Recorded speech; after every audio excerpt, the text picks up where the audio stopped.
may mga sumasakay naman kaya. Hanggang hapon niya. Kaya magsasalita ng masamaan, Mga naka-vlog na estudyante. naman. Sa bahay, pag ako nagbablog, ako yung umiiwas sa kanila. Si Mariel, pag nagbablog ako, ang ingay, parang siya. Sabi niya, hindi na nga ako nagsasalita eh. Para siya pa yung gaya. Ako tuloy nahihirapang umanap ng pwesto kung saan ako magbablog. Tapos minsan lang sabi ko, Day, ang lakas-lakas naman ng boses mo, hinaan mo naman. Sinasadya mo yan. Pag magbablog daw ako, sinasadya ko daw nagsasalita siya. Ala naman, hindi ako magbablog, Day. Sabi ko dahil nagsasalita ka. Pakaloko. Matandang yan. Di ba? Si Reggie din. Saan tayo pupunta ngayon? Sabi nga, pupunta tayo sa Carmen. Bigla siya minura. Kasi naisip ko kaya yun minsan lumalabas. Hindi, minura siya ba doon sa vlog ni Reggie? Ang ganda-ganda pa nung pag-open ni Reggie. Tayo ngayon ay pupunta sa... May biglang nagalit si Inday.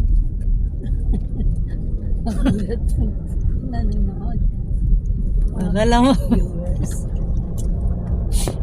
Ano ka nung maganda? Daming kailangan. Nang? Yan mo yan. Vlog. Hindi, pwede ka naman May mga nagbablog naman marami. Marami. Kailangan ibig sabihin, bawal ka magsalita ng Oo nga. mga bad na word. Kasi napapanood ka ng buong mundo eh. Kunyari, may pinag-uusapan kayo na na kunyari kasiraan ng tao o tapos sikat yung tao, napanood ka niya. Then, Marites. oo, kunyari pinag-uusapan niya kung sino yun. Eh, ang YouTube, lahat ng tao nakakapanood dyan. Nakakakabarintos ka kayo. Bablog ka kasi Mag-usap na po tayo ng Duterte. Oo, Duterte. Duterte ba? Balik ko Kinakabahan ako Duterte. minsan pag may nakita akong tao dyan sa labas. May sasakyan baka ako hulihin. Sino idol mo no? Kasi nagpo-post ako eh. Yung isa idol niya mo? Duterte. Duterte. naka-vlog to, makikita ka ni Mate. Duterte. Pared. Teto, Tet. Pared. Ano mang ang mangyari? Duterte. Teto, narinig mo yon si Manong.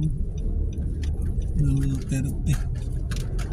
Magulat ka, biglang tumawag si Mate. Mga ganyan generation na, mga Hindi, 60s, joke lang. 70s, ganyan na.